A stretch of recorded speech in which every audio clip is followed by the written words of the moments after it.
الحمدللہ رب العالمین اللہم صلی علی نبینا محمد وعلی آلہ وصحبہ اجمعین اللہم لک الحمد کلہ ولک الشکر کلہ اللہم لا الہ الا اللہ وحدہ لا شریک لہ الملک ولہ الحمد یحیی ویمیت وہو علی کل شیء قدیر اللہم لا مانع لما اعطیت ولا معطی لما منعت ولا ينفع ذی الجد منک الجد۔ یا اللہ جو کہنے جا رہے ہیں سننے جا رہے ہیں، یا اللہ اپنی رحمت و فضل سے صحیح بات کو زبان سے ادا کرنے کی توفیق عطا فرما، اور اس بات کو جو ہم نے شروع کیا اللہ تعالیٰ اپنے فیض سے اپنے کرم سے اس کو اپنے فضل سے اس کو اپنے منزل مقصود تک پہنچا۔ اللہ کے فضل سے ہم لوگ رسول اللہ صلی اللہ علیہ وسلم کی مکی زندگی کے بالکل آخری مراحل تک پہنچ گئے تھے، اور آج ہم نے معراج کے واقعے کو تفصیلاً ذکر کرنا ہے۔ اور اصل میں یہ واقعہ جو ہے وہ تھوڑا سا چونکہ مشکل ہے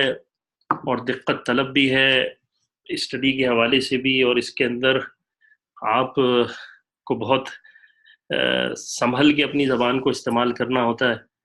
تو کوشش میری یہی رہی کہ ہم اہل سنت والجماعت کی جو عقائد ہیں اور جو معاملات ہیں اور جو ان کے راجع قول ہیں اس کے حوالے سے بات کریں۔ اور اس پوری درمیان میں بھی میں نے کوشش پوری یہی کی کہ میں اپنی ذات سے کوئی الفاظ بیان نہ کروں، کیونکہ نہ میں اس قابل ہوں، اور خصوصاً اس میٹر میں یہ کافی کیونکہ مشکل ترین معاملہ ہے رسول اللہ صلی اللہ علیہ وسلم کی معراج کے موقع کا۔ ہم مزید کچھ وقت آگے لیتے ہوئے آج رسول اللہ صلی اللہ علیہ وسلم کا وہ زندگی کا وہ دور ڈسکس کریں گے جو کہ آپ علیہ الصلوۃ والسلام کی زندگی کا ایک ایسا ایونٹ تھا جو کہ اللہ جل جلالہ نے کسی مخلوق کو، اور نہ ہی کوئی انسان اور نہ کوئی اور مخلوق کو اس طرح کا اعزاز بخشا، اور نہ کوئی بخشا جائے گا۔ قرآن کریم میں بھی اس کے بارے میں اللہ تعالیٰ نے صراحتاً بالکل واضح کیا کہ اللہ تعالیٰ قرآن کریم میں کہتا ہے سبحان الذی اسریٰ بعبدہ لیلۃ من المسجد الحرام الی المسجد الاقصی۔ اللہ تعالیٰ نے سب سے پہلے اپنے بارے میں کہا کہ پاک ہے وہ ذات جس نے اپنے خاص بندے یعنی رسول اللہ صلی اللہ علیہ وسلم کو رات کے قلیل حصے میں مسجد حرام سے مسجد اقصی تک لے گیا، اور جس کا اصل مقصود یہ تھا کہ آپ علیہ الصلوۃ والسلام کو آسمان کی سیر کرائیں اور وہاں کی خاص نشانیاں اللہ آپ کو دکھائیں۔ اس سے پہلے تھوڑی سی ہم بیک گراؤنڈ دیکھ لیتے ہیں، تھوڑا سا ہسٹوریکل۔ جب رسول اللہ صلی اللہ علیہ وسلم کی 10 سالہ زندگی، مکی زندگی، آپ علیہ الصلوۃ والسلام کو اللہ سبحانہ و تعالیٰ نے ٹیسٹ کی جو بھٹی تھی اس میں آپ علیہ الصلوۃ والسلام کو مستقل گزارا۔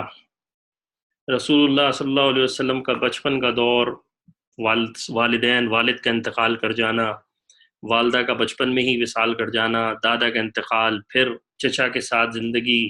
پھر اس کے بعد سخت تکلیفیں، پھر اس کے بعد جب حق کی بات کی تو سارے کفار ایک طرف ہو گئے۔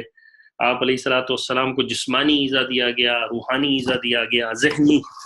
نقصان پہنچایا گیا۔ جب کچھ نہ کر سکے تو آپ علیہ الصلوۃ والسلام اور خاندان کو 3 سال تک محصور کر دیا شعیب ابی طالب میں، اور پھر آپ علیہ الصلوۃ والسلام پر اللہ تعالیٰ کی طرف سے ایک مزید ٹیسٹ آیا، سخت ترین وقت، کہ جب آپ علیہ الصلوۃ والسلام کی اہلیہ اور چچا پہلے اور پھر اہلیہ بعد میں حضرت اماں خدیجہ رضی اللہ عنہا کا انتقال ہو گیا، اور اس کے بعد جو ظلم کفار نے شروع کیا آپ علیہ الصلوۃ والسلام پر، اس کی وجہ سے آپ علیہ الصلوۃ والسلام طائف ہجرت کر کے گئے اور دعوت کی نیت سے کہ شاید یہ ایمان لے آئے، لیکن اس وقت اللہ سبحانہ و تعالیٰ کی طرف سے اتنا سخت امتحان آیا کہ رب عزت کے جسمانی نقصان آپ علیہ الصلوۃ والسلام کو ہوا، ذہنی نقصان آپ علیہ الصلوۃ والسلام پہ سخت تکلیف ہوئی، آپ علیہ الصلوۃ والسلام کی ان طائف والوں نے تکذیب کی، اور اللہ کے نبی علیہ الصلوۃ والسلام نے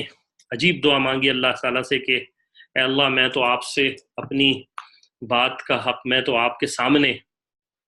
اگر تو مجھ سے راضی ہے میں سامنے آپ کی بات رکھتا ہوں، اور اگر تجھے راضی کرنا مقصود ہے تو میری زندگی کا یہی مقصد ہے اور میں تجھے راضی کیے بغیر نہیں رہوں گا۔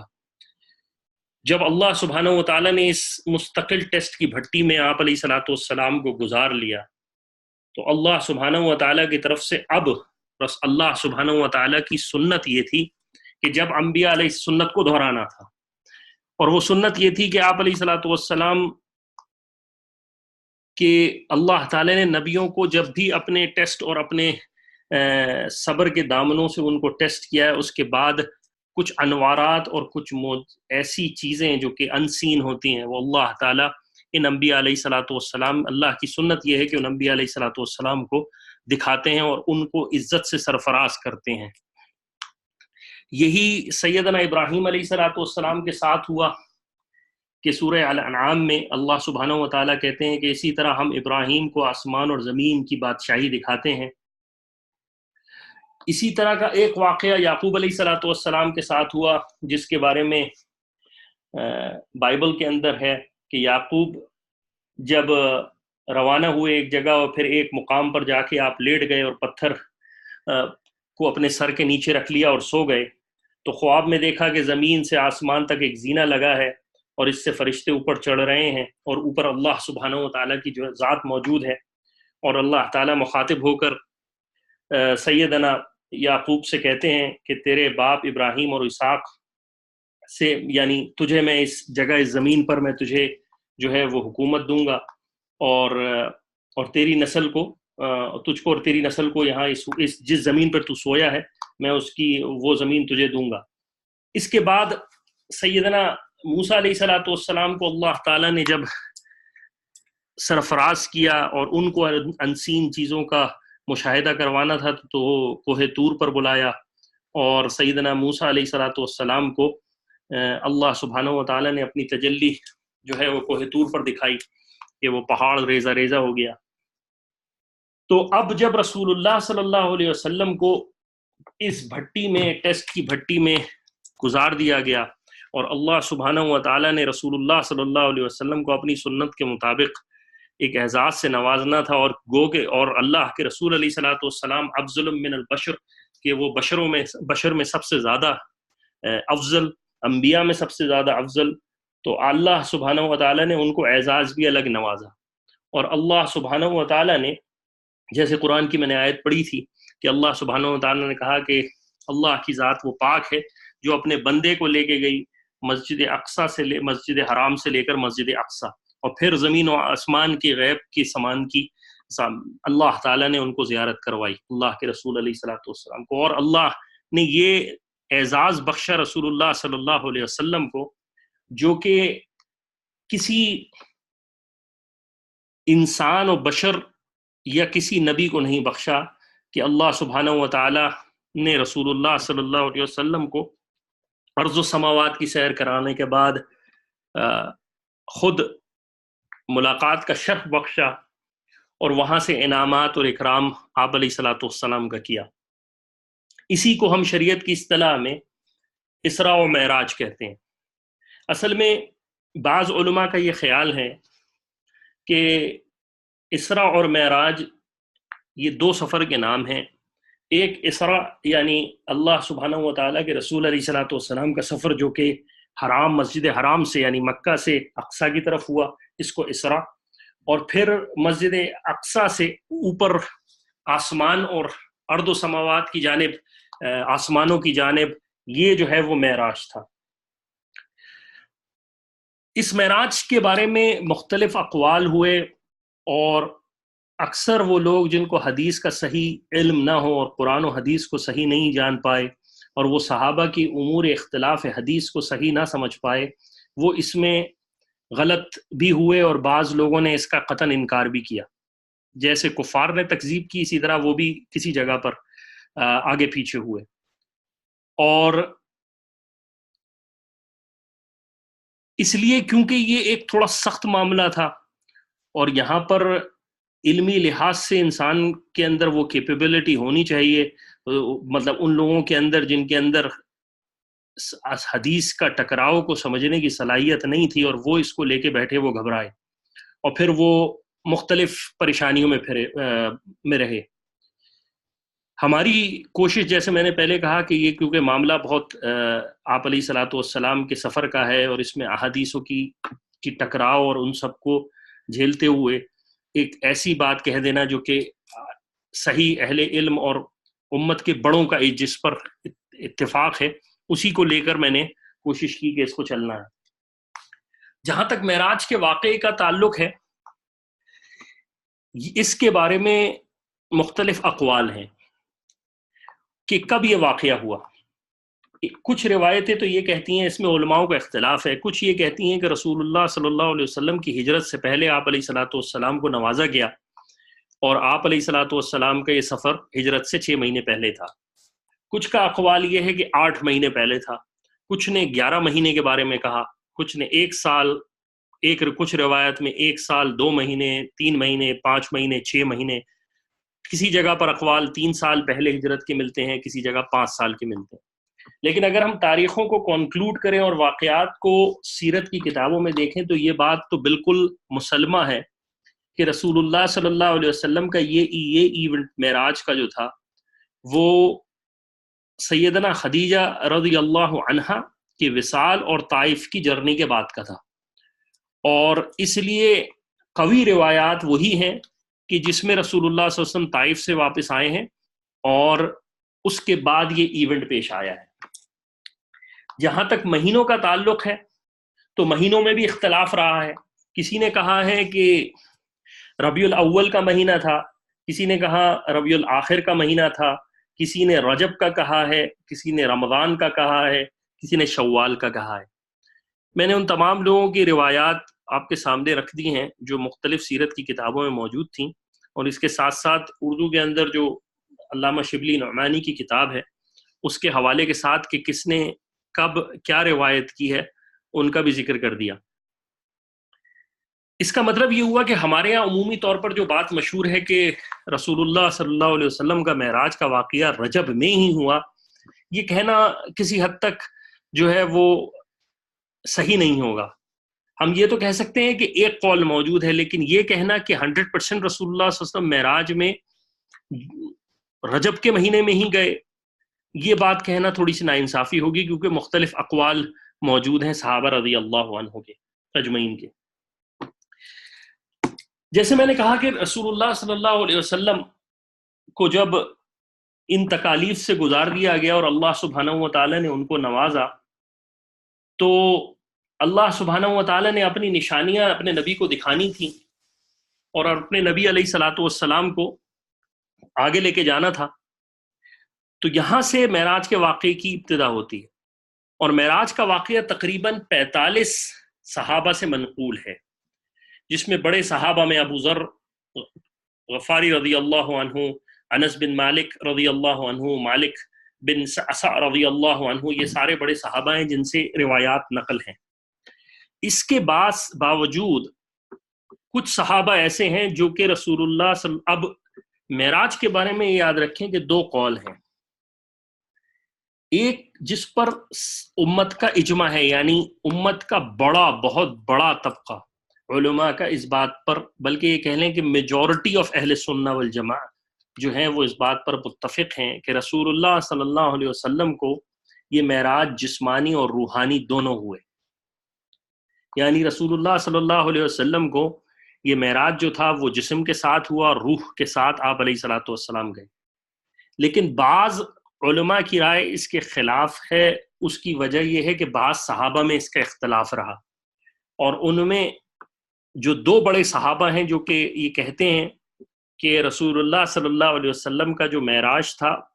اس میں آپ علیہ الصلوۃ والسلام کی روح جو ہے وہ ٹریول کر کے گئی،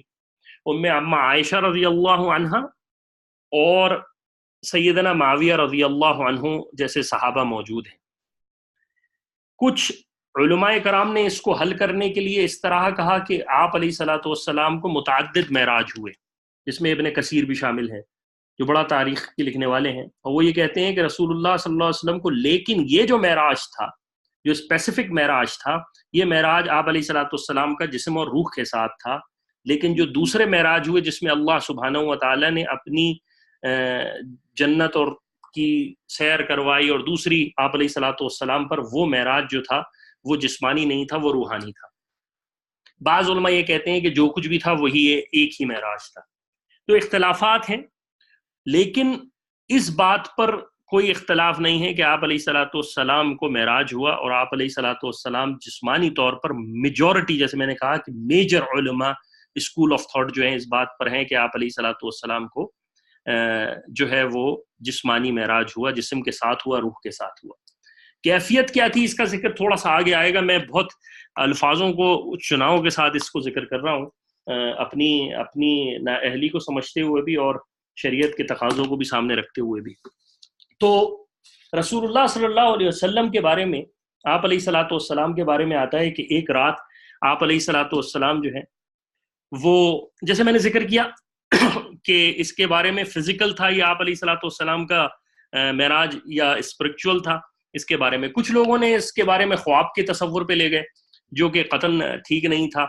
کہ رسول اللہ صلی اللہ علیہ وسلم کو خواب کے اندر، اگر خواب کے اندر ہی تھا تو پھر قرآن کی آیت ہی جو کہتی ہے سبحان الذی اسرا بعبدہ لیلۃ، کہ ایک اللہ کی ذات پاک ہے جو کہ اپنے بندے کو لے کے گئی، تو بندہ کا ذکر ہے اس جگہ. تو وہ قرآن کی آیت علماء پیش کرتے ہیں کہ یہاں ذکر ہے بندے کا، اور اس کا تعلق، بندے کا تعلق روح اور جسم کے ساتھ ہوتا ہے. بہرحال جیسے میں نے کہا کہ یہ اختلافی مسئلہ تھا، لیکن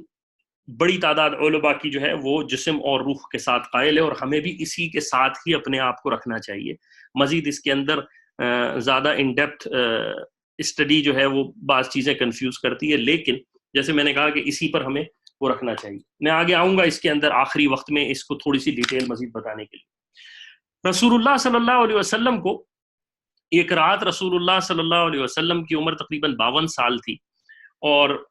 آپ ام ہانی رضی اللہ عنہا کے گھر پہ آرام کر رہے تھے، اور تقریباً نیم خوابی کیفیت تھی آپ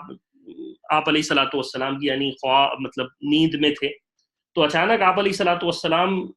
کی جہاں سوئے ہوئے تھے وہاں کی چھت پھٹی، اور جبرائیل علیہ الصلوۃ والسلام اترے اور آپ علیہ الصلوۃ والسلام کو جگایا اور مسجد حرام لے گئے. اس کے بعد آپ علیہ الصلوۃ والسلام حتیم میں جا کے لیٹ گئے، اور وہاں پر آپ علیہ الصلوۃ والسلام سو گئے. یہاں پر پھر جبریل میکائیل کے ساتھ آئے، آپ علیہ الصلوۃ والسلام کو جگایا، اور آپ علیہ الصلوۃ والسلام کو بحر زمزم پر لے گئے، یعنی زمزم کے پاس لے گئے،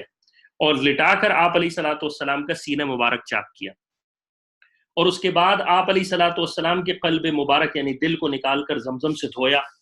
اور ایک سونے کے پیالے میں اس کو رکھا، اور پھر اس کے بعد آپ علیہ الصلوۃ والسلام کے دل کو ٹھیک کیا، اور اس کے درمیان میں شان نبوت لگائی، دونوں شانوں کے درمیان، اور پھر دل کو وہیں رکھ دیا، اور پھر واپس سی دیا. یہ ہم نے پہلے بھی ذکر کیا تھا کہ جب شروع کی ہم سیرت کی جب ڈسکشن کر رہے تھے وہاں بھی ذکر کیا تھا کہ آپ علیہ الصلوۃ والسلام کا شق صدر جو تھا وہ جو ہے متعدد بات ہوا ہے. اور یہاں پر عجیب بات یہ ہے کہ رسول اللہ صلی اللہ علیہ وسلم کے لیے جو پانی ہے وہ جنت سے نہیں لایا گیا بلکہ زمزم سے لایا گیا. اسی لیے علماء یہ کہتے ہیں کہ دنیا کی تمام چیزیں، جنت کی ہر چیز افضل تھی، لیکن زمزم جو ہے یہاں زیادہ افضل تھا، ورنہ جنت کا پانی لایا جاتا، لیکن زمزم سے آپ علیہ الصلوۃ والسلام کے دل کو دھویا گیا. اور اس کے بعد آپ علیہ الصلوۃ والسلام کے جو مہر پہلے لگائی گئی تھی، روایت یہی لگتا ہے کہ دوبارہ مہر لگائی گئی. اس کے بعد آپ علیہ الصلوۃ والسلام کو اسی جسمانی حالت میں اور روح کی حالت میں آپ علیہ الصلوۃ والسلام کے سامنے ایک سواری لائی گئی جس کا نام براق تھا. اور یہ براق جانور جو ہے اس کی کیفیت کے بارے میں بتاتے ہیں کہ یہ جانور جو تھا وہ گدھے سے تھوڑا سا بڑا اور خچر سے تھوڑا چھوٹا جانور تھا، اور سفید رنگ کا تھا. جب یہ رسول اللہ صلی اللہ علیہ وسلم اس پہ سوار ہوئے، ایک روایت میں ہے کہ جبریل علیہ الصلوۃ والسلام نے آپ علیہ الصلوۃ والسلام کو سوار کروایا، تو یہ جو براق تھا یہ تھوڑا ہلنے لگا، تھوڑا سا شوخی میں آ گیا.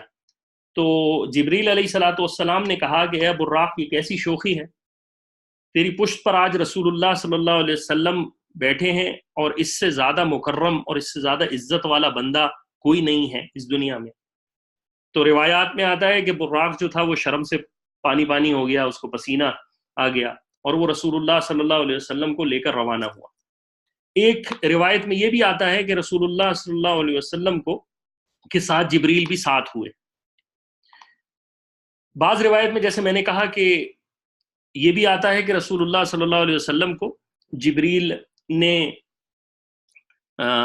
ساتھ خود بھی ساتھ ہو گئے اور جبریل نے خود ہی سوار کروایا۔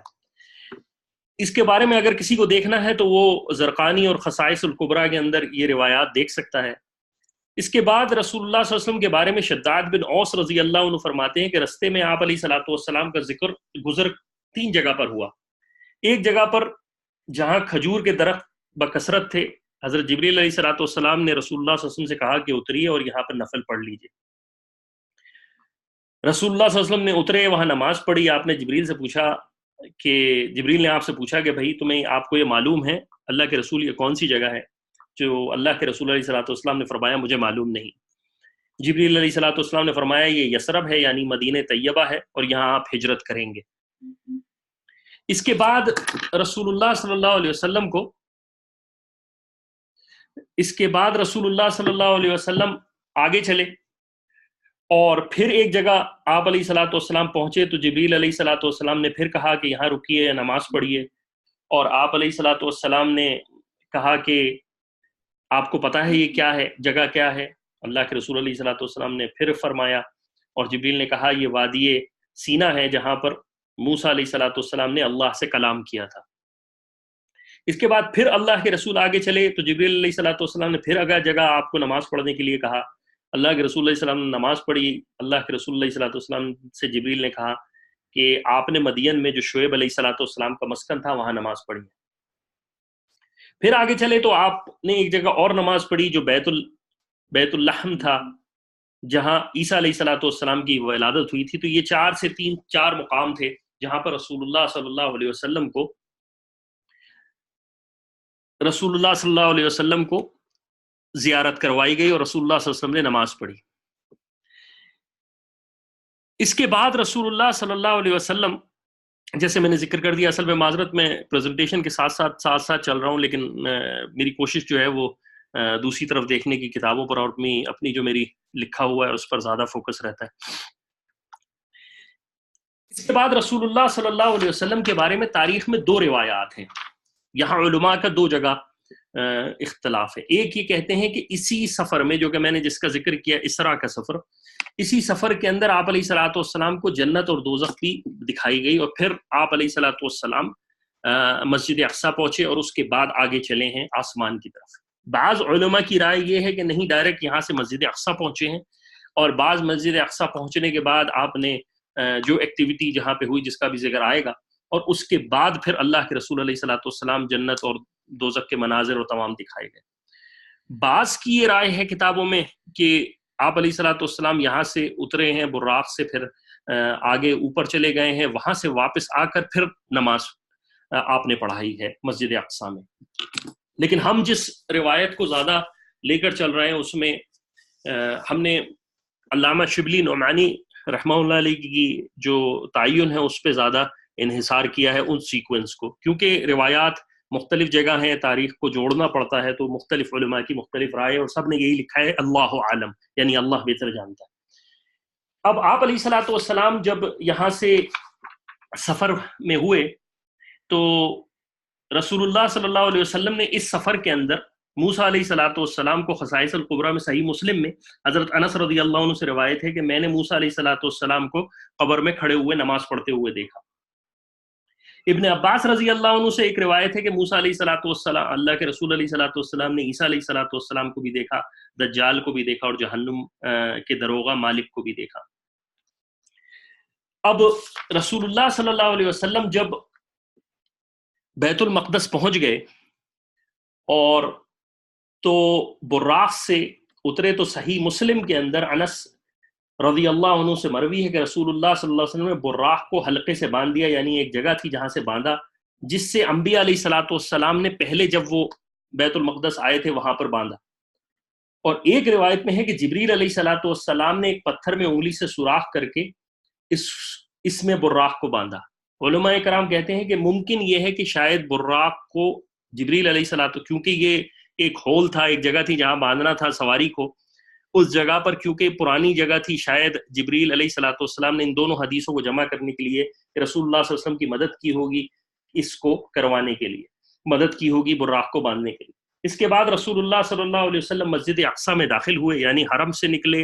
حرم سے آپ علیہ الصلوۃ والسلام کی ٹریولنگ ہوئی، درمیان میں 4 جگہ آپ علیہ الصلوۃ والسلام کو نماز پڑھائی، آپ علیہ الصلوۃ والسلام براق پر سے اترے، پتھر ایک جگہ پر آپ علیہ الصلوۃ والسلام نے اپنی سواری کو باندھا، اس سواری کو باندھنے میں اللہ کے رسول علیہ الصلوۃ والسلام کی جبریل نے مدد کی، روایت میں آتا ہے۔ اس کے بعد مسلم کے اندر آتا ہے کہ رسول اللہ صلی اللہ علیہ وسلم مسجد اقصیٰ میں داخل ہوئے اور 2 رکعت تحیۃ المسجد ادا کی۔ بہقی کی روایت میں آتا ہے کہ رسول اللہ صلی اللہ علیہ وسلم اور جبریل علیہ الصلوۃ والسلام دونوں نے یہ نماز پڑھی۔ اس کے بعد آپ علیہ الصلوۃ والسلام نے کو انبیاء علیہ الصلوۃ والسلام، آپ علیہ الصلوۃ والسلام نے جب یہاں موجود تھے تو دیکھا کہ دوسرے انبیاء علیہ الصلوۃ والسلام پہلے سے ہی انتظار میں موجود ہیں، جن میں حضرت ابراہیم علیہ الصلوۃ والسلام ہیں، موسیٰ علیہ الصلوۃ والسلام موجود ہیں۔ کچھ دیر نہ گزری تھی کہ اور بہت سے انبیاء اور بہت سے حضرات اس مسجد میں جمع ہو گئے، ایک مؤذن نے اذان دی اور پھر اقامت کی۔ اللہ کے رسول علیہ الصلوۃ والسلام اس واقعے کے ذکر کے بارے میں کہتے ہیں کہ صف میں باندھ کر کھڑے تھے کہ اس انتظار میں کہ کون امامت کرے گا۔ جبریل علیہ الصلوۃ والسلام نے رسول اللہ صلی اللہ علیہ وسلم کا ہاتھ پکڑا اور آگے بڑھا دیا، اور رسول اللہ صلی اللہ علیہ وسلم نے سب کو نماز پڑھائی۔ جب آپ نے نماز پڑھا لی تو رسول اللہ صلی اللہ علیہ وسلم سے جبریل علیہ الصلوۃ والسلام نے کہا کہ آپ کو معلوم ہے کہ آپ نے کن لوگوں کو نماز پڑھائی ہے؟ رسول اللہ صلی اللہ علیہ وسلم کہتے ہیں میں نے کہا مجھے معلوم نہیں۔ جبریل علیہ الصلوۃ والسلام نے فرمایا جتنے نبی مبعوث ہوئے ہیں سب نے آپ کے پیچھے نبی نماز پڑھی ہے، یعنی جتنے انبیاء علیہ الصلوۃ والسلام اس دنیا میں آئے ہیں ان سب نے آپ علیہ الصلوۃ والسلام کے پیچھے نماز پڑھی۔ یہ روایت ابن حاتم کے اندر بھی موجود ہے اور خصائص القبریٰ کے اندر بھی موجود ہے اور زرقانی کے اندر بھی موجود ہے۔ اس کے بعد روایت میں آتا ہے آپ علیہ الصلوۃ والسلام کی آمد کے لیے اور فرشتے آسمان سے نازل ہوئے، اور حضور علیہ الصلوۃ والسلام نے ایک روایت میں آتا ہے کہ انبیاء اور ملائکہ سب کی امامت کی۔ جب نماز پوری ہو گئی تو ملائکہ نے جبریل علیہ الصلوۃ والسلام سے دریافت کیا کہ تمہارے ہمراہ یہ کون ہیں، یعنی جو ملائکہ آئے تھے۔ جبریل علیہ الصلوۃ والسلام نے فرمایا، تفسیر ابن کثیر میں اس واقعہ موجود ہے کہ جبریل علیہ الصلوۃ والسلام فرمایا یہ محمد رسول اللہ صلی اللہ علیہ وسلم ہے۔ ایک روایت میں ہے کہ جبریل نے کہا کہ یہ رسول اللہ صلی اللہ علیہ وسلم ہے اور یہ خاتم النبیین ہے۔ ملائکہ نے پوچھا کیا ان کو بلانے کے لیے پیغام بھیجا گیا تھا؟ جبریل نے کہا ہاں، یعنی اللہ تعالیٰ نے بھیجا تھا۔ فرشتوں نے کہا اللہ تعالیٰ ان کو زندہ سلامت رکھے، اچھے بھائی اور بڑے خلیفہ ہیں، یعنی ہمارے بھائی ہیں اور خدا کے خلیفہ ہیں۔ اس کے بعد اللہ کے رسول علیہ الصلوۃ والسلام کو انبیاء کی ارواح سے یعنی روحوں سے ملاقات کروائی گئی، یعنی انبیاء سے آپ علیہ الصلوۃ والسلام کی ملاقات کروائی گئی اور سب نے حمد و ثنا کی۔ آپ علیہ الصلوۃ والسلام کی ملاقات ابراہیم علیہ الصلوۃ والسلام سے ہوئی، پھر اس کے بعد سلیمان علیہ الصلوۃ والسلام، داؤد علیہ الصلوۃ والسلام، عیسیٰ علیہ الصلوۃ والسلام، اور سب نے اللہ کی حمد و ثنا بیان کی۔ اس کے بعد رسول اللہ صلی اللہ علیہ وسلم نے بھی حمد و ثنا بیان کی۔ جب آپ علیہ الصلوۃ والسلام مسجد سے فارغ ہو گئے تو آپ علیہ الصلوۃ والسلام کے سامنے 3 پیالے پیش کیے گئے پینے کے لیے۔ اس میں سے ایک پیالہ جو تھا وہ دودھ کا تھا، اور ایک پیالہ پانی کا تھا، اور ایک پیالہ شراب کا تھا، اور روایت میں آتا ہے کہ ایک پیالہ شاید شہد کا بھی تھا۔ آپ علیہ الصلوۃ والسلام نے دودھ کے پیالے میں سے پیا تو جبریل علیہ الصلوۃ والسلام نے فرمایا آپ نے دین فطرت کو اختیار کیا ہے، اگر آپ شراب کو اختیار کر لیتے تو آپ کی امت گمراہ ہو جاتی، اگر آپ پانی کو اختیار کر لیتے تو امت غرق ہو جاتی۔ اور جیسے میں نے کہا کہ ایک روایت میں یہ بھی آتا ہے کہ آپ نے شہد بھی پیا، شہد بھی چوتھے پیالے میں موجود تھا، تو ایک روایت میں آتا ہے کہ رسول اللہ صلی اللہ علیہ وسلم نے دودھ پیا اور ساتھ ساتھ تھوڑا سا شہد بھی لیا۔ اس کے بعد آپ علیہ الصلوۃ والسلام کا جو معراج کا اسراء کا سفر تھا، اس کے بعد رسول اللہ صلی اللہ علیہ وسلم کو ایک وہاں جہاں آپ علیہ الصلوۃ والسلام نے نماز پڑھائی تھی وہاں سے ایک سیڑھی کے ذریعے آسمان اور کی سیر کا حکم ہوا، یعنی آپ علیہ الصلوۃ والسلام کو اوپر لے جانے کے لیے اللہ تعالیٰ کا حکم آیا اور اللہ تعالیٰ نے آپ علیہ الصلوۃ والسلام کو اوپر لے کے جانا تھا۔ آپ علیہ الصلوۃ والسلام مسجد اقصیٰ سے برآمد ہونے کے بعد جنت سے ایک سیڑھی لائی گئی جو آپ علیہ الصلوۃ والسلام سے اور وہ سیڑھی ایسی تھی کہ جو آسمان کی طرف جا رہی تھی، اور اس کے دائیں بائیں جو تھے وہ ملائک موجود تھے۔ ابو سعید خضری رضی اللہ عنہ یہ کہتے ہیں کہ میں نے خود رسول اللہ صلی اللہ علیہ وسلم کو یہ فرماتے سنا کہ جب ہم بیت المقدس کے امور سے فارغ ہوا تو ایک سیڑھی لائی گئی، اور اس سے بہتر کوئی سیڑھی رسول اللہ صلی اللہ علیہ وسلم نے نہیں دیکھی تھی، اور میرے رفیق جبریل نے مجھے سیڑھی پر چڑھایا یہاں تک کہ میں آسمان کے ایک دروازے پر پہنچ گیا جس کا نام باب الحفظہ تھا۔ ایک روایت میں یہ بھی آتا ہے کہ رسول اللہ صلی اللہ علیہ وسلم اس براق کے ساتھ چلے ہیں، یعنی روایات میں مختلف روایات ہیں تو ان کو یکجا کرنا جو علماء کا کام ہے وہ اس کو یکجا کرتے ہیں۔ تو علماء کا یہ خیال ایک تو یہ ہے کہ براق، ایک علماء کی رائے یہ ہے کہ براق وہیں موجود رہا، دوسرے علماء کی رائے یہ ہے کہ براق آپ کے ساتھ تھا اس سیڑھیوں کے سفر پہ بھی۔ اور یہ بھی ممکن ہے کہ حضور علیہ الصلوۃ والسلام براق پر سوار ہو کر اس سیڑھی پر چڑھے ہوں۔ علماء کا قول اس صورت میں تمام روایتیں متفق ہو جاتی ہیں، یعنی براق بھی ساتھ تھا اور رسول اللہ صلی اللہ علیہ وسلم اوپر چڑھے ہیں، کیونکہ آگے ہماری جو روایات آئیں گی اس میں براق کا سفر ہے جس میں رسول اللہ صلی اللہ علیہ وسلم نے جنت اور دوزخ کے معاملات کو دیکھا تھا۔ جب رسول اللہ صلی اللہ علیہ وسلم اوپر چلے گئے اور رسول اللہ صلی اللہ علیہ وسلم کو سیڑھی کے ذریعے اوپر پہنچایا گیا تو رسول اللہ صلی اللہ علیہ وسلم کے بارے میں روایات میں آتا ہے کہ رسول اللہ صلی اللہ علیہ وسلم رستے میں جب سوار تھے، اور اسی روایت کے اندر براق کا ذکر ہے کہ رستے میں بڑھیا کے اوپر سے ایک بڑھیا پر سے گزر ہوا جس نے آپ صلی اللہ علیہ وسلم کو آواز دی۔ جبریل نے کہا آگے چلیے اور اس کی طرف نہ دیکھیے۔ اس کے بعد آپ علیہ الصلوۃ والسلام جب آگے چلے تو ایک بوڑھا نظر آیا، اس نے رسول اللہ صلی اللہ علیہ وسلم کو آواز دی، آپ علیہ الصلوۃ والسلام نے فرمایا آگے چلیے۔ اس کے بعد ایک اور جماعت پر گزر ہوا جس پر آپ علیہ الصلوۃ والسلام نے فرمایا کہ انہیں سلام کیا۔ جبریل نے کہا کہ آپ ان کے سلام کا جواب دیجیے۔ اس کے بعد جبریل سے رسول اللہ صلی اللہ علیہ وسلم نے پوچھا کہ یہ کیا معاملہ ہے، تم نے مجھے پہلے نہیں کہا، پھر اس کے بعد پھر نہیں کہا، اور اس کے بعد کہا کہ ان کو سلام کیجیے۔ تو جبریل علیہ الصلوۃ والسلام نے فرمایا وہ جو بوڑھی عورت رستے میں کھڑی تھی وہ دنیا تھی، اور وہ دنیا آپ کو بلا رہی تھی اپنی طرف، اور وہ بوڑھا جو شخص آپ کو اپنی طرف بلا رہا تھا وہ شیطان تھا، اور دونوں کا مقصد آپ کو اپنی طرف مائل کرنا تھا۔ اور جس جماعت کو میں نے آپ کو سلام کرنے کو کہا وہ ابراہیم علیہ الصلوۃ والسلام، موسیٰ اور عیسیٰ علیہ الصلوۃ والسلام تھے۔ جیسے میں نے کہا کہ اسی سفر میں رسول اللہ صلی اللہ علیہ وسلم کو موسیٰ علیہ الصلوۃ والسلام کو قبر میں نماز پڑھتے ہوئے بھی دکھایا گیا۔ اس کے بعد رسول اللہ صلی اللہ علیہ وسلم کو جب اوپر لے جایا گیا تو جبریل علیہ الصلوۃ والسلام نے رسول اللہ صلی اللہ علیہ وسلم سے کہا کہ آپ دروازہ آسمان کا ایک رسول اللہ صلی اللہ علیہ وسلم کے لیے کھلوایا گیا۔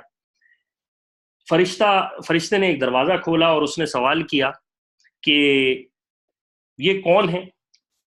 انہوں نے جبریل نے کہا کہ رسول اللہ صلی اللہ علیہ وسلم ہے۔ فرشتے نے دریافت کیا کیا ان کو بلانے کے لیے کوئی پیغام بھیجا گیا ہے؟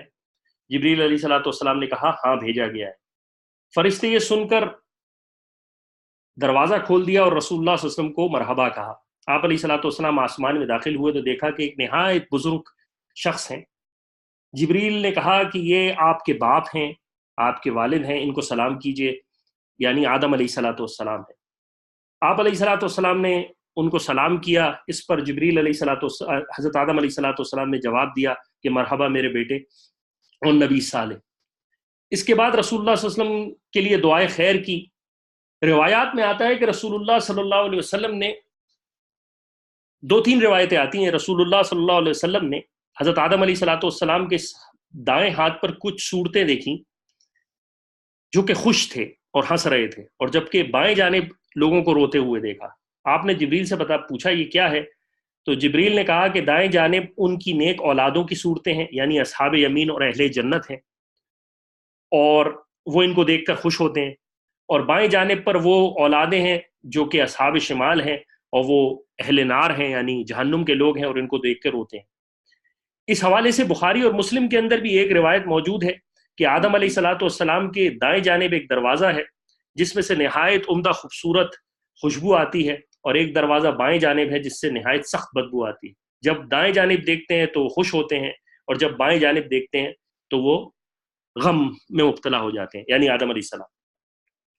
پھر اس کے بعد جبریل علیہ الصلوۃ والسلام رسول اللہ صلی اللہ علیہ وسلم کو دوسرے آسمان پر لے کے گئے۔ وہاں بھی فرشتے نے یہی سوال کیا کہ تمہارے ساتھ کون ہے؟ جبریل نے کہا کہ رسول اللہ صلی اللہ علیہ وسلم ہیں۔ فرشتے نے پھر کہا بلائے گئے ہیں رسول اللہ صلی اللہ علیہ وسلم کے بارے میں؟ جبریل نے کہا ہاں۔ فرشتے نے پھر ان سے کہا مرحبا، کیا ہی اچھا ہوا کہ آپ آئے۔ یہاں آپ علیہ الصلوۃ والسلام کی ملاقات یحییٰ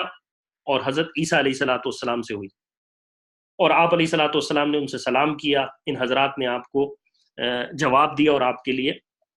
آپ کو مرحبا کہا۔ اس کے بعد آپ علیہ الصلوۃ والسلام تیسرے آسمان پر گئے۔ جب تیسرے آسمان پر گئے تو آپ علیہ الصلوۃ والسلام کی ملاقات یوسف علیہ الصلوۃ والسلام سے ہوئی۔ آپ علیہ الصلوۃ والسلام نے فرمایا یوسف علیہ الصلوۃ والسلام کا حسن و جمال کا بہت بڑا حصہ عطا کیا، یعنی آپ علیہ الصلوۃ والسلام نے فرمایا یوسف علیہ الصلوۃ والسلام اللہ نے آپ کو بڑا خوبصورت بنایا۔ پھر چوتھے آسمان پر رسول اللہ صلی اللہ علیہ وسلم کو حضرت ادریس علیہ الصلوۃ والسلام سے ملاقات ہوئی۔ اس کے بعد رسول اللہ صلی اللہ علیہ وسلم پانچویں آسمان پر پہنچے۔ وہاں پانچویں آسمان پر رسول اللہ صلی اللہ علیہ وسلم کی ملاقات جو تھی وہ ہارون علیہ الصلوۃ والسلام سے ہوئی، اور اس کے بعد چھٹے آسمان پر پہنچے جہاں آپ کی ملاقات موسیٰ علیہ الصلوۃ والسلام سے ہوئی۔ سیرت النبی میں علامہ شبلی نعمانی رحمہ اللہ علیہ لکھتے ہیں کہ جب آپ علیہ الصلوۃ والسلام موسیٰ علیہ الصلوۃ والسلام سے مل کے آگے بڑھے تو موسیٰ علیہ الصلوۃ والسلام رو پڑے، اور آواز آئی کہ اے موسیٰ رونے کا سبب کیا ہے؟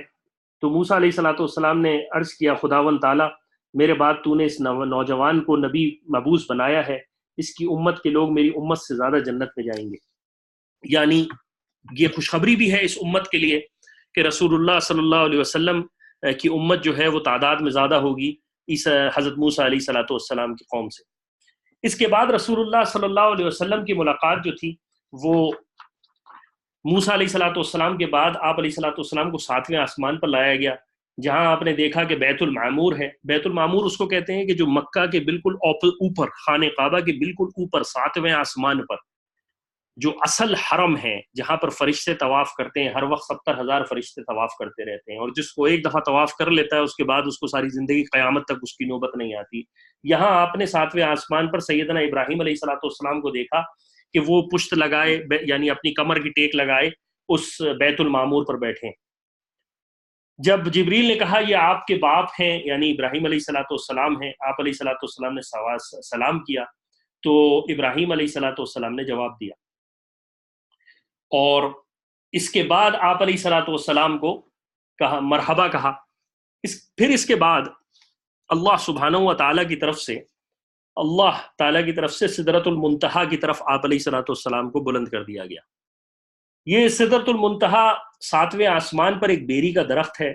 جس سے زمین کے اوپر جو چیز، یعنی زمین سے جو چیز اوپر جاتی ہے وہ سدرہ منتہا پر رک جاتی ہے، اور اسی طرح اوپر اٹھائی جاتی ہے، اور پھر اسی طرح اوپر سے جب چیز آتی ہے تو وہ سدرہ منتہا پر آتی ہے، یعنی اللہ کے احکامات یا جو بھی ہیں، اور پھر نیچے کی طرف آتے ہیں۔ اسی مقام پر اللہ سبحانہ و تعالیٰ کے رسول نے جبریل علیہ الصلوۃ والسلام کو اپنی اصل حالت میں دیکھا، یعنی سدرۃ المنتہا پہ اللہ کے رسول علیہ الصلوۃ والسلام نے جبریل علیہ الصلوۃ والسلام کو جو تھا وہ اپنی اصل حالت میں دیکھا، اور اس اصل حالت کا تجزیہ رسول اللہ صلی اللہ علیہ وسلم بتاتے ہیں کہ سونے کے پتنگے اور پروانے دیکھے، اور بہت سارے بے شمار فرشتے اور سونے کے پتنگے اور پروانے دیکھے جو سدرۃ المنتہا کو گھیرے میں لیے ہوئے تھے۔ اس کے بعد رسول اللہ صلی اللہ علیہ وسلم کو جنت اور جہنم کا مشاہدہ کروایا گیا۔ جنت کیونکہ سدرۃ المنتہا کے قریب ہے، قرآن کریم میں ایک روایت میں آتا ہے، قرآن کریم میں آتا ہے سورہ نجم کے اندر عند سدرۃ المنتہا عندہا جنت المأویٰ، یعنی جنت جو تھی وہ سدرۃ المنتہا کے قریب تھی۔ یہاں رسول اللہ صلی اللہ علیہ وسلم کو جنت اور جہنم کے مناظر دکھائے جاتے ہیں، اور اللہ کے رسول علیہ الصلوۃ والسلام کی رستے کے بارے میں آتا ہے کہ رسول اللہ صلی اللہ علیہ وسلم کا گزر ایک ایسی جگہ سے ہوتا ہے جن قوم کے ناخون تانبے کے ہوتے ہیں، اور وہ اپنے چہروں اور سینوں پر ناخونوں سے چھیلتے ہیں، یعنی اپنے چہروں کو اور سینوں کو اللہ کے رسول علیہ الصلوۃ والسلام نے دیکھا کہ وہ اپنے ناخونوں سے چھیلتے ہیں۔ رسول اللہ صلی اللہ علیہ وسلم نے دریافت کیا کہ اے جبریل یہ کون لوگ ہیں؟ جبریل علیہ الصلوۃ والسلام نے فرمایا یہ وہ لوگ ہیں جو آدمیوں کا گوشت کھاتے ہیں، یعنی ان کی غیبت کرتے ہیں اور ان کی آبرو ریزی کرتے ہیں، یعنی ان کی باتوں کو آگے پہنچاتے ہیں۔ اس کے بعد رسول اللہ صلی اللہ علیہ وسلم نے ایک شخص کو دیکھا جو نہر میں تیر رہا تھا، اور اس پتھر کا لقمہ بنا بنا کر، جب وہ نہر پہ تیر رہا تھا اور پتھر کا لقمہ بنا بنا کر کھا رہا تھا۔ اس کے بارے میں روایت میں آتا ہے کہ جیسی یہ ایک نہر تھی، اس میں یہ تیرتا ہوا کونے تک پہنچتا ہے تو ایک شخص موجود ہے، وہ اس کے گلے کے اندر پتھر بھر دیتا ہے۔ اس پتھر بھرنے کی وجہ سے یہ پھر درمیان میں نہر کے چلا جاتا ہے، پھر واپس آتا ہے اور پھر اس کے گلے میں منہ میں پتھر بھر دیا جاتا ہے۔ جبریل علیہ الصلوۃ والسلام نے پوچھا، جبریل سے پوچھا رسول اللہ صلی اللہ علیہ وسلم نے، تو فرمایا اللہ کے رسول علیہ الصلوۃ والسلام یہ آپ کی امت کے سود خور ہیں، یعنی جو سود کھاتے تھے۔ اس کے بعد رسول اللہ صلی اللہ علیہ وسلم کا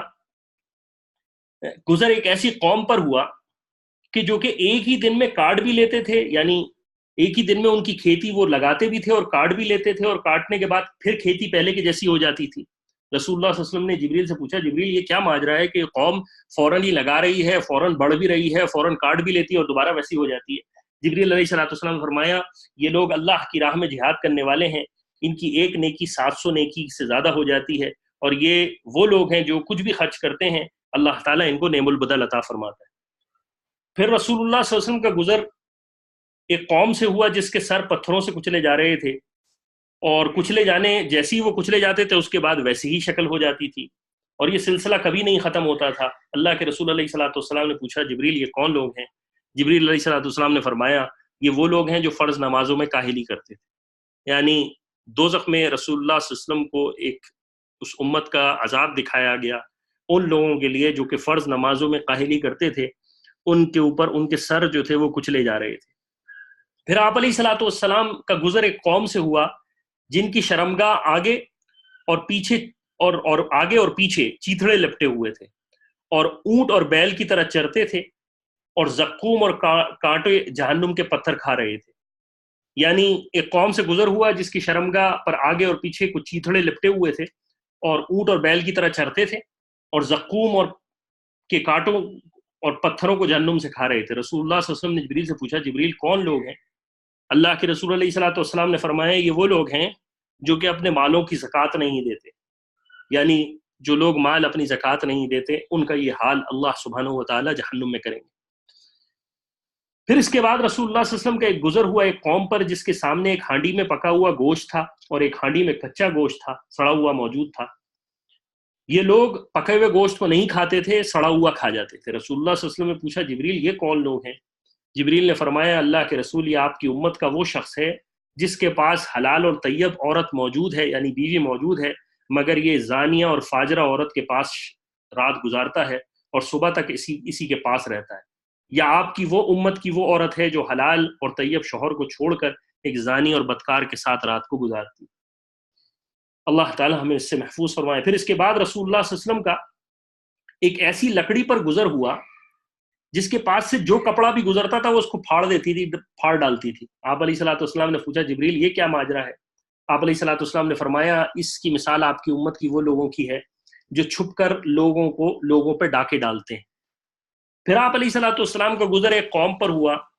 جس نے لکڑیوں کا بھاری بڑا جو ایک پیکج تھا وہ اٹھایا ہوا تھا، اور ان میں طاقت بھی نہیں تھی مگر وہ لکڑیاں لا کر اس کو جمع کرتے تھے اور زیادہ کرتے تھے۔ رسول اللہ صلی اللہ علیہ وسلم نے پوچھا جبریل یہ کیا معاملہ ہے؟ آپ علیہ الصلوۃ والسلام نے فرمایا، جبریل نے فرمایا یہ بھی آپ کی امت کا وہ شخص ہے جس پر حقوق اور امانتوں کا بار ہے جس کو وہ ادا نہیں کر سکتا، اور وہ بعد اپنے اوپر لادا ہوا ہے۔ اس کے بعد آپ علیہ الصلوۃ والسلام کا گزر ان ایک قوم پر ہوا جس کی زبانیں اور لبیں لوہے، یعنی جن کی زبانیں جو تھیں وہ قینچیوں سے کاٹی جا رہی تھیں، جب وہ کاٹ دی جاتی تھیں تو پھر دوبارہ ویسی ہو جاتی تھیں۔ آپ علیہ الصلوۃ والسلام نے پوچھا جبریل یہ کیا معاملہ ہے؟ اللہ کے رسول علیہ الصلوۃ والسلام کے ساتھ جبریل نے فرمایا یہ آپ کی امت کے خطیب اور واعظ ہیں جو کہ دوسروں کو نصیحت کرتے تھے اور خود عمل نہیں کرتے تھے۔ اللہ محفوظ فرمائے۔ پھر اس کے بعد رسول اللہ صلی اللہ علیہ وسلم کا گزر ایک ایسی جگہ پر ہوا جہاں ٹھنڈی اور خوشبودار ہوا آ رہی تھی۔ جبریل سے کہا جبریل یہ نے فرمایا اللہ کے رسول یہ جنت کی خوشبو ہے۔ اس کے بعد آپ علیہ الصلوۃ والسلام کا ایک گزر ایک جگہ سے ہوا جہاں پر بہت بدبو آ رہی تھی۔ جبریل نے بتایا یہ جہنم ہے۔ یہ تمام واقعات رسول اللہ صلی اللہ علیہ وسلم نے جنت اور جہنم کا مشاہدہ کرنے کے بعد آپ علیہ الصلوۃ والسلام کے بارے میں روایت میں آتا ہے کہ رسول اللہ صلی اللہ علیہ وسلم سدرۃ المنتہا پر پہنچے، وہاں پر جنت کی سیر کی، جہنم بھی دیکھی، جائے کہ میں نے جیسے ذکر کیا آپ کو پورا بتایا۔ اس کے بعد ایک اور صحیح ہے ان کی روایت میں آتا ہے کہ سدرۃ المنتہا پر پہنچ کر عجیب و غریب آپ علیہ الصلوۃ والسلام نے چیزیں دیکھی جو آپ کو معلوم نہیں وہ کیا تھی۔ پھر جنت میں داخل آپ علیہ الصلوۃ والسلام کو کیا گیا، اور اس میں آپ علیہ الصلوۃ والسلام نے گنبد، موتیوں کے گنبد دیکھے، اور آپ نے فرمایا میں نے مٹی دیکھی جو مشک کی تھی۔ جب یہاں سے فارغ ہوئے تو رسول اللہ صلی اللہ علیہ وسلم کے مقام کو اور بلند کر دیا گیا، اور آپ سے کہا گیا کہ رسول اللہ صلی اللہ علیہ وسلم اب ہم آپ کو اور آگے لے کے جا رہے ہیں، اور یہ وہ مقام ہے جس کو کہتے ہیں صریف الاقلام، جہاں لکھنے والے لکھنے کے وقت قلم کی آواز پیدا ہوتی ہے، اسی کو صریف الاقلام کہتے ہیں۔ اسی مقام پر قضا اور قدر کے فیصلے ہوتے ہیں، اور اللہ تعالیٰ کی طرف سے ملائکہ کو حکم جاری ہوتے ہیں۔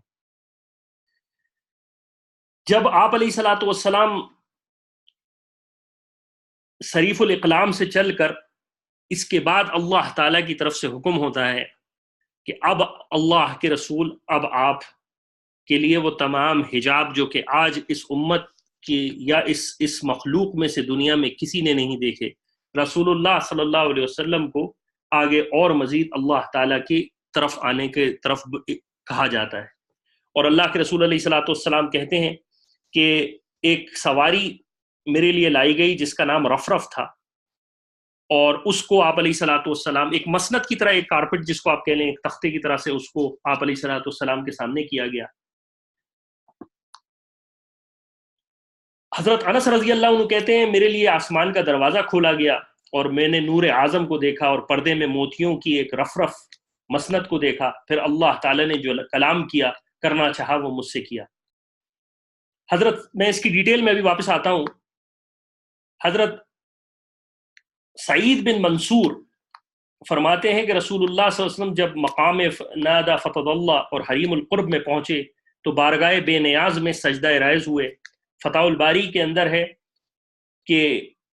نور السماوات والارض کے جمال بے مثال کو حجاب کبریائی کے پیچھے دیکھا، اور بالواسطہ اللہ سبحانہ و تعالیٰ سے کلام کیا۔ امام ترمذی نے حضرت انس رضی اللہ عنہ سے روایت کیا ہے کہ میں رسول اللہ صلی اللہ علیہ وسلم نے فرمایا میں نے نور اعظم یعنی نور الہی کو دیکھا، پھر اللہ نے میری طرف وحی بھیجی بالواسطہ جو اللہ نے چاہی۔ خلاصہ کلام کا یہ کہ رسول اللہ صلی اللہ علیہ وسلم کو جب آپ علیہ الصلوۃ والسلام ان تمام منازل کو طے کر لیا تو اللہ تعالیٰ نے اپنے قرب کی طرف اللہ تعالیٰ نے بلایا، اور اللہ تعالیٰ نے ایک مسند جس کا نام رفرف تھا، اس کے ذریعے رسول اللہ صلی اللہ علیہ وسلم اللہ کے قریب ہوئے، اور رسول اللہ صلی اللہ علیہ وسلم کو اللہ تعالیٰ نے اپنے خاص کرم سے اللہ تعالیٰ سے ملاقات ہوئی۔ اس بارے میں دو قول ہیں۔ بعض علماء کہتے ہیں کہ جبریل وہاں موجود نہیں تھے، اور جبریل نے کہا کہ اللہ کے رسول اب میں اس سے آگے نہیں جا سکتا، سدرۃ المنتہا سے اگر میں اور ایک قدم بھی آگے بڑھا تو اب میں ختم ہو جاؤں گا۔ لیکن بعض روایات میں، جس میں مفتی زرولی صاحب کہتے ہیں کہ جبریل کے بارے میں روایات سے پتہ چلتا ہے کہ جبریل آخری وقت تک رسول اللہ صلی اللہ علیہ وسلم کے ساتھ تھے۔ بہرحال اختلاف ہو سکتا ہے۔ تو رسول اللہ صلی اللہ علیہ وسلم کو اللہ سبحانہ و تعالیٰ نے ایک خاص نور السماوات کا ارض، جو نور السماوات والارض کا بے جمال مثال تھی، اس کو ایکسپلین کرنا، نہ ہی میں اس کو ایکسپلین الفاظ کو بہت احتیاط کے ساتھ استعمال کر رہا ہوں کہ مجھ سے کوئی غلطی نہ ہو جائے، لیکن اللہ سبحانہ و تعالیٰ نے رسول اللہ صلی اللہ علیہ وسلم نے اس سے کے ساتھ، اسی جسم اور روح کے ساتھ اللہ تعالیٰ نے رسول اللہ صلی اللہ علیہ وسلم کو کلام کیا، اور اللہ سبحانہ و تعالیٰ نے وہاں پر رسول اللہ صلی اللہ علیہ وسلم کو 3 جو تھے وہ انعامات سے نوازا۔ سب سے پہلا انعام یہ تھا کہ آپ علیہ الصلوۃ والسلام پر نماز فرض کی، آپ علیہ الصلوۃ والسلام پر نماز فرض ہوئی۔ دوسرا انعام یہ ہوا کہ سورہ بقرہ کی آخری آیات، جس میں امت کے اوپر رحم کرنے کا اور اللہ تعالیٰ نے کافروں کے اوپر فتح دینے کا، اللہ تعالیٰ نے وہ ساری دعائیں امت کو سکھلائیں، یہ انعام آپ علیہ الصلوۃ والسلام کو دیا۔ اور یہ کہا کہ تم ہم سے جو مانگو گے ہم تمہاری دعائیں درخواست قبول کریں گے۔ اور تیسرا آپ نے انعام دیا کہ اے اللہ کے رسول علیہ الصلوۃ والسلام کو فرمایا تمہاری امت میں جو لوگ شرک نہیں کریں گے اے اللہ کے رسول میں ان سب کو معاف کر دوں گا۔ یعنی اللہ سبحانہ و تعالیٰ کے رسول علیہ الصلوۃ والسلام کو 3 بشارتیں دی۔ نمبر 1 سورہ بقرہ کا آخری جو آیات ہیں 2، جس کو ہم سورہ بقرہ میں سورہ بقرہ کی آخری جو آیات ہیں اس کے اندر وہ، پھر اس کے بعد اللہ سبحانہ و تعالیٰ نے نماز کا حکم دیا، اور تیسری چیز اللہ کے رسول علیہ الصلوۃ والسلام کو بشارت دی کہ آپ کی امت کے تمام اگر وہ شرک نہیں کریں گے تو ان کے گناہ معاف کر دیے جائیں گے اور ان کو جنت میں داخل کر دیا جائے گا۔ اور یہ پہلی دفعہ تھا کہ جو رسول اللہ صلی اللہ علیہ وسلم کو شریعت کی طرف سے، اللہ تعالیٰ کی طرف سے کوئی حکم نازل ہوا شریعت کا، یعنی نماز فرض ہوئی یہاں سے اللہ کے رسول علیہ الصلوۃ والسلام کو۔ اسی لیے آپ علیہ الصلوۃ والسلام فرمایا کہ نماز جو ہے مومن کی معراج ہے، نماز جو ہے وہ مومن کی معراج ہے۔ اس وقت رسول اللہ صلی اللہ علیہ وسلم کو اللہ سبحانہ و تعالیٰ نے 50 نمازیں امت کے لیے دیں۔ جب رسول اللہ صلی اللہ علیہ وسلم کا کلام ہوا تو اس کے بارے میں ایک روایت آتی ہے کہ ابو ہریرہ رضی اللہ عنہ سے طویل حدیث ہے جس کو میں ایسے ہی پڑھ رہا ہوں، کہ ابو ہریرہ رضی اللہ عنہ نے کہا کہ رسول اللہ صلی اللہ علیہ وسلم نے، حق تعالیٰ سبحانہ نے اثناء کلام میں رسول اللہ صلی اللہ علیہ وسلم سے فرمایا، آپ سے اور آپ کے پروردگار نے کہا میں تجھ کو اپنا خلیل اور حبیب بنایا ہے اور تمام لوگوں کے لیے بشیر و نذیر یعنی ڈرانے والا اور بشارت دینے والا بنایا ہے،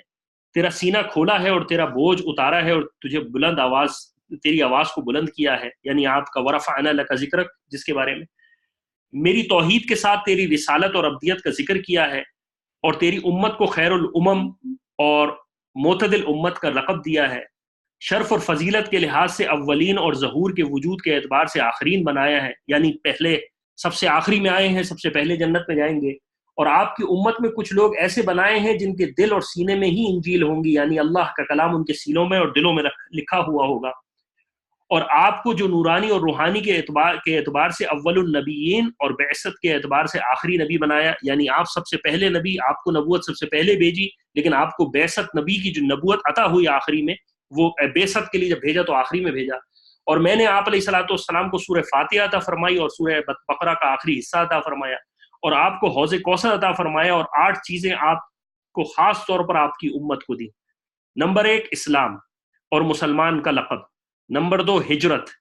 نمبر 3 جہاد، نمبر 4 نماز، نمبر 5 صدقہ، نمبر 6 روزے، نمبر 7 امر بالمعروف و نہی عن المنکر، اور آپ کو فاتح اور خاتم بنایا، یعنی اول الانبیاء اور آخر الانبیاء بتایا۔ یہ وہ روایت ہے کہ جو رسول اللہ صلی اللہ علیہ وسلم سے، ابو ہریرہ رضی اللہ عنہ سے روایت ہے کہ اللہ سبحانہ و تعالیٰ نے یہ رسول اللہ صلی اللہ علیہ وسلم سے کلام کیا۔ جب آپ علیہ الصلوۃ والسلام اپنے اللہ سبحانہ و تعالیٰ سے بلا واسطہ ملاقات ہو گئی، علماء نے اس کے بارے میں ایک بات لکھی ہے، انہوں نے کہا ہے کہ رسول اللہ صلی اللہ علیہ وسلم کی آنکھیں کھلی ہوئی تھی، لیکن اصل میں رسول اللہ صلی اللہ علیہ وسلم کی دل کی آنکھوں سے آپ علیہ الصلوۃ والسلام کی یہ ملاقاتیں ہوئی ہیں۔ اس کے بارے میں ایک روایت آتی ہے رسول اللہ صلی اللہ علیہ وسلم کے بارے میں کہ رسول اللہ صلی اللہ علیہ وسلم سو رہے تھے اور آپ علیہ الصلوۃ والسلام نماز پڑھنے جانے لگے، تو ایک صحابی نے یا عائشہ نے، مجھے صحیح طرح اس وقت یاد نہیں، کہ کہا کہ اللہ کے رسول آپ تو سو گئے تھے، آپ وضو، آپ تو اللہ کے رسول علیہ الصلوۃ والسلام فرمایا انبیاء کی آنکھیں سوتی ہیں، دل نہیں سوتا، یعنی انبیاء کی آنکھیں جو ہے وہ مطلب دل جاگتا رہتا ہے۔ تو رسول اللہ صلی اللہ علیہ وسلم کے بارے میں علماء نے اپنی کتابوں میں لکھا کہ رسول اللہ صلی اللہ علیہ وسلم کو جو زیارت ہوئی ہے ساری اس پورے اس میں آپ علیہ الصلوۃ والسلام کی آنکھیں تو کھلی ہوئی تھیں لیکن اصل میں آپ علیہ الصلوۃ والسلام اپنی دل کی آنکھوں سے دیکھ رہے تھے۔ اس کے بعد رسول اللہ صلی اللہ علیہ وسلم اللہ سے ملاقات کرنے کے بعد 50 نمازیں لے کر نیچے اترے ہیں، تو آپ کی حضرت ابراہیم علیہ الصلوۃ والسلام سے پھر ملاقات ہوئی۔ حضرت ابراہیم علیہ الصلوۃ والسلام نے پوچھا کہ بھئی کیا ہدایہ ملے آپ کو، تو آپ نے فرمایا کہ مجھے نماز کا تحفہ ملا ہے۔ حضرت ابراہیم علیہ الصلوۃ والسلام نے کوئی بات نہیں کی، لیکن جب آگے چلے تو سیدنا موسیٰ علیہ الصلوۃ والسلام سے ملاقات ہوئی۔ سیدنا موسیٰ علیہ الصلوۃ والسلام نے پوچھا کہ آپ کو کیا ملاقات ہوئی، تو سیدنا موسیٰ علیہ الصلوۃ والسلام سے اللہ کے رسول نے فرمایا مجھے 50 نمازوں کا تحفہ ملا ہے۔ سیدنا موسیٰ علیہ الصلوۃ والسلام نے فرمایا میں بنی اسرائیل کا خوب تجربہ کار ہوں، آپ کی امت ضعیف اور کمزور ہے، وہ اس فریضے کو انجام نہیں دے سکے گی، اس کے لیے تم اپنے اللہ کے پاس واپس جائیے اور ان سے تخفیف کی درخواست کیجیے، یعنی ان سے کہیے کہ یہ معاملہ کم کر دیں۔ اللہ کے رسول علیہ الصلوۃ والسلام کے بارے میں روایت میں آتا ہے آپ علیہ الصلوۃ والسلام پھر جاتے اللہ کے پاس، پھر 5 کم ہوتی، پھر موسیٰ علیہ الصلوۃ والسلام کے پاس آتے، پھر کم ہوتی، اس طرح کر کر کر کر آخری میں 5 رہ گئی۔ موسیٰ علیہ السلام نے پھر مشورہ دیا، جائیے اللہ کے پاس، اللہ کے رسول علیہ السلام پھر جائیے اللہ کے پاس، یہ امت آپ کی نہیں پڑھے گی نمازیں، یہ امت آپ کی 5 نمازیں نہیں پڑھے گی۔ اللہ کے رسول علیہ السلام نے فرمایا مجھے اب اللہ تعالیٰ سے شرم آتی، میں اب مزید درخواست نہیں کر سکتا، میں بار بار درخواست کر کے شرما گیا۔ جب روایات میں آتا ہے آپ علیہ السلام واپس آ رہے تھے 5 نمازیں کے لے کے، تو اللہ نے فرمایا آپ کی امت پڑھے گی 5، لیکن ہم نے اپنی طرف سے کم نہیں کی، یعنی آپ کو لیے تو کم کر دی لیکن ہمارا ثواب وہی موجود ہے، یعنی 50 امت 5 نمازیں پڑھے گی، اس کو 50 کا ثواب ملے گا۔ اس کے بعد آپ علیہ السلام آگے بڑھے اور واپسی آپ علیہ السلام جو ہے وہ بیت المقدس پر اترے، وہاں سے اتر کر پھر آپ علیہ السلام جو تھے وہ واپس ہوئے اور براق پر روانہ ہو کر آپ علیہ السلام مکہ مکرمہ پہنچے۔ جب مکہ مکرمہ پہنچ گئے اور رات کو آپ نے یہ واقعہ ہو گیا تو آپ علیہ السلام نے یہ واقعہ جو تھا ام ہانی کو بتایا۔ ام ہانی نے کہا کہ اللہ کے رسول علیہ السلام اس واقعے کو آگے نہ بتائیے، لوگ آپ کی تکذیب کریں گے، آپ کو ویسی تکلیفیں پہنچا چکے ہیں،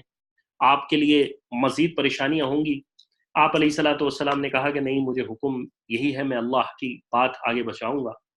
جب آپ علیہ السلام نے قریش کو یہ واقعہ بتایا کہ میں ایک رات میں یہاں سے گیا ہوں اور مسجد اقصیٰ گیا ہوں اور اس کے بعد اوپر اللہ سے میری ملاقات ہوئی ہے، تو سب سن کر حیران ہو گئے، کسی نے تعجب سے اپنے سر پکڑ لیے، کسی نے تالیاں بجائی، کہ کسی نے کہا کہ ایک ہی رات میں تم واپس بھی آ گئے۔ یہ ساری باتیں ہوئیں۔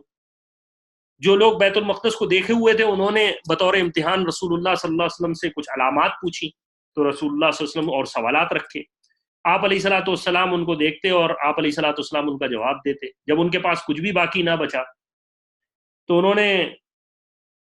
اور کچھ سوالات کیے۔ جب کوئی پوچھنے والا نہ رہا تو آپ علیہ السلام نے بتایا کہ میں تمہیں ایک رستہ بتاتا ہوں، کہ رستے میں مجھے ایک تجارتی قافلہ ملا تھا جو شام سے مکہ واپس آ رہا ہے، اس کا ایک اونٹ گم ہو گیا ہے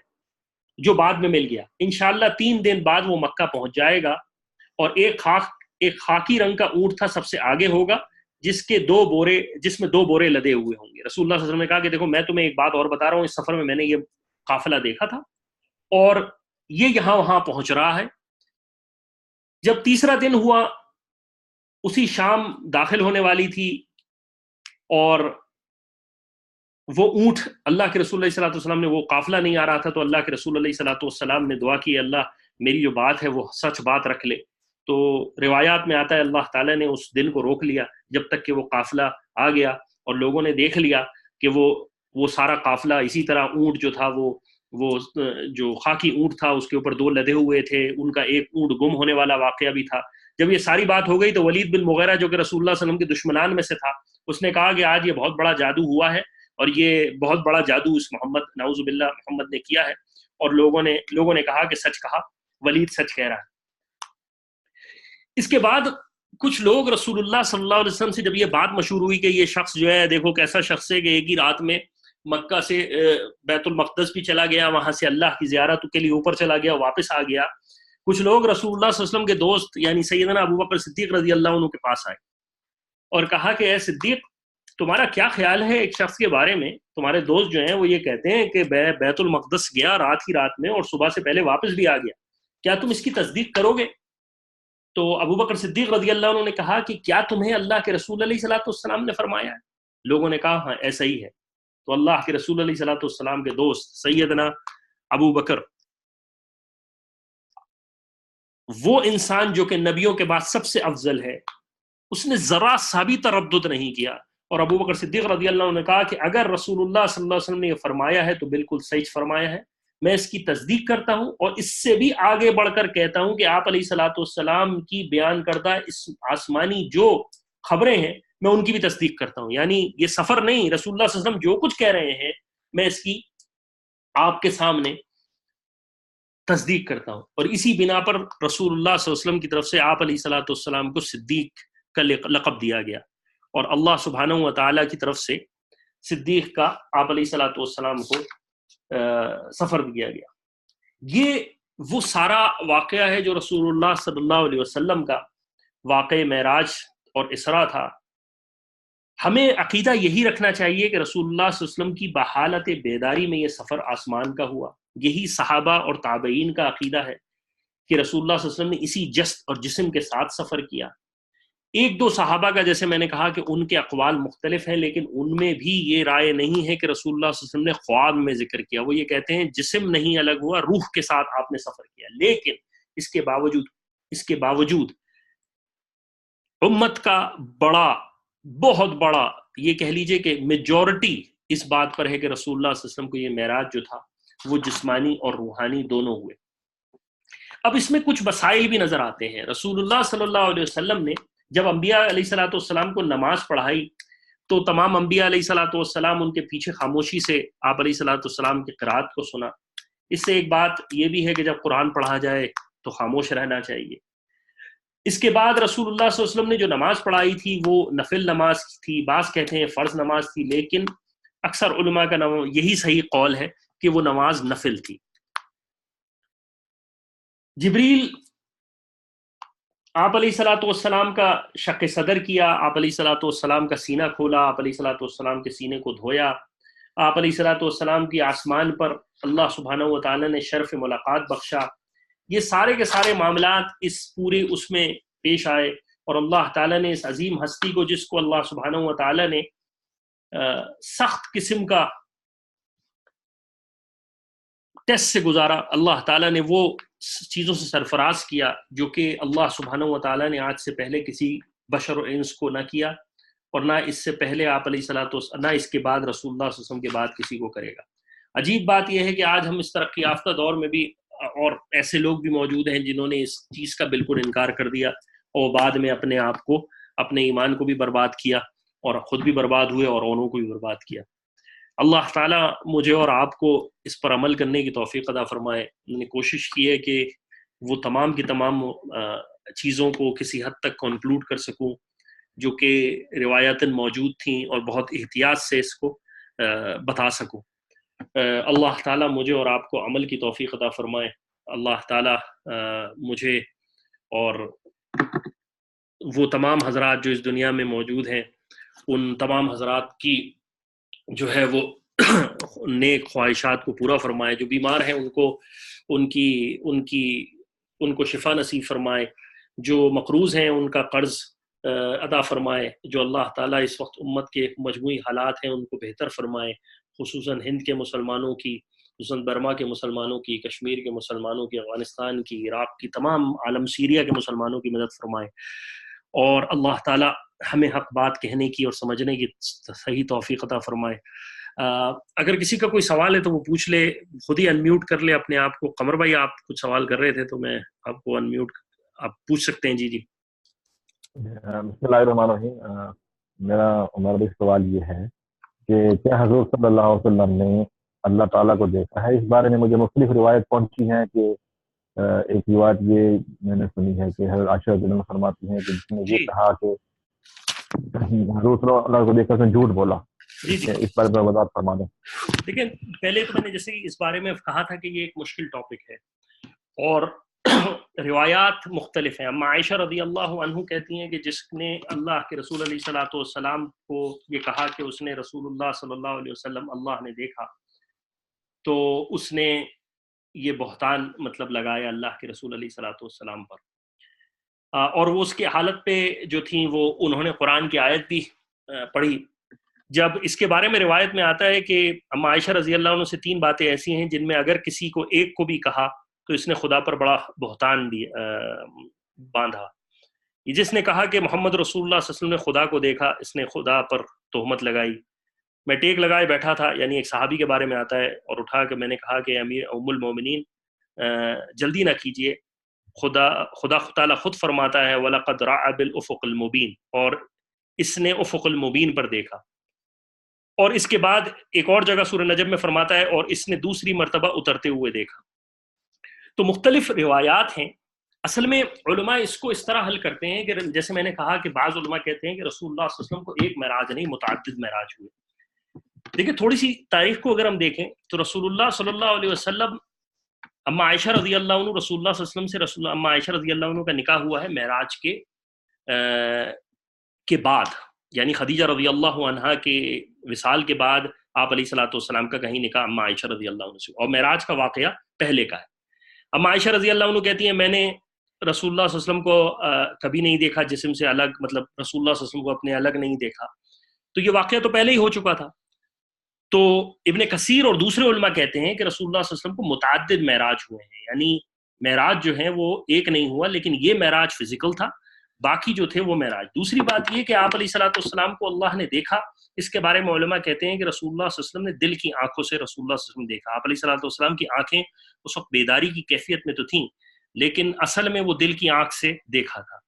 یہ بہرحال ایک مشکل ٹاپک ہے، ہم اس میں تھوڑی سی احتیاط بدر کے، کیونکہ ہم نے مسائل کو ڈسکس کوشش کرتے ہیں نہیں کرتے،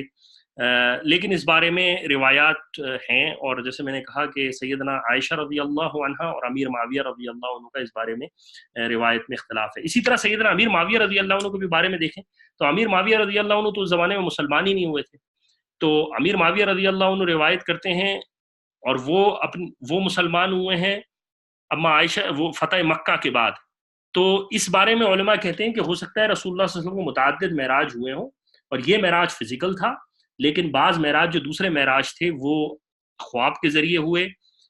ان کے ذریعے اللہ تعالیٰ نے دیکھا گیا، لیکن بہرحال یہ معراج جو تھا وہ فزیکلی تھا، اور اللہ کے رسول علیہ السلام کو فزیکلی ہوا تھا۔ تو اس کی مزید تفصیل میں خود اپنے آپ کو اتنا کیپیبل نہیں سمجھتا جواب دینا، علماؤں سے رابطہ کر کے وہ آپ کو کہہ سکتے ہیں۔ میں نے دو مفتیان سے خود میسج کر کے پوچھا، اور انہوں نے بھی بہت احتیاط سے اس بات کو کرنے میں احتیاط کا رخ اختیار کیا، کیونکہ احادیث کے ٹکراؤ میں بہتر یہ ہے کہ انسان احتیاط، اہل علم وہی ہوتے ہیں جو کہ احتیاط سے کام لیتے ہیں، سیدھی روایات نہیں دے دیتے، اس کے پس منظر اور آگے پیچھے کو دیکھنے کی کوشش کرتے ہیں۔ پھر روایات کا اپنا بھی جو اسماء الرجال کو جانتے ہیں، علم کو، وہ یہ جانتے ہیں کہ روایات میں کس قدر تناؤ کس طرح ہوتا ہے، کس طرح احادیث کو دیکھنا ہے، کس طرح اس کی پہلو کو دیکھنا ہے، تو یہ تھوڑا مشکل بات ہے۔ بہرحال روایات موجود ہیں اس طرح کی رسول اللہ صلی اللہ علیہ وسلم، عائشہ رضی اللہ عنہ سے۔ اللہ کرے کہ میں بات آپ کو سمجھا سکا ہوں۔ ٹھیک ہے جی، جزاکم اللہ خیر۔ انشاءاللہ 2 ہفتے بعد پھر انشاءاللہ جو اس سے اگلے ہفتے میں، اور انشاءاللہ اس کے بعد ہم رسول اللہ صلی اللہ علیہ وسلم کی جو مدینہ مائگریشن ہے اور حج کے موقع پر رسول اللہ صلی اللہ علیہ وسلم نے جو دعوت دی تھی اس کو انشاءاللہ دیکھیں گے۔ اللہ تعالیٰ مجھے اور آپ کو عمل کرنے کی توفیق عطا فرمائے۔ جزاکم اللہ خیر و خیر الجزا۔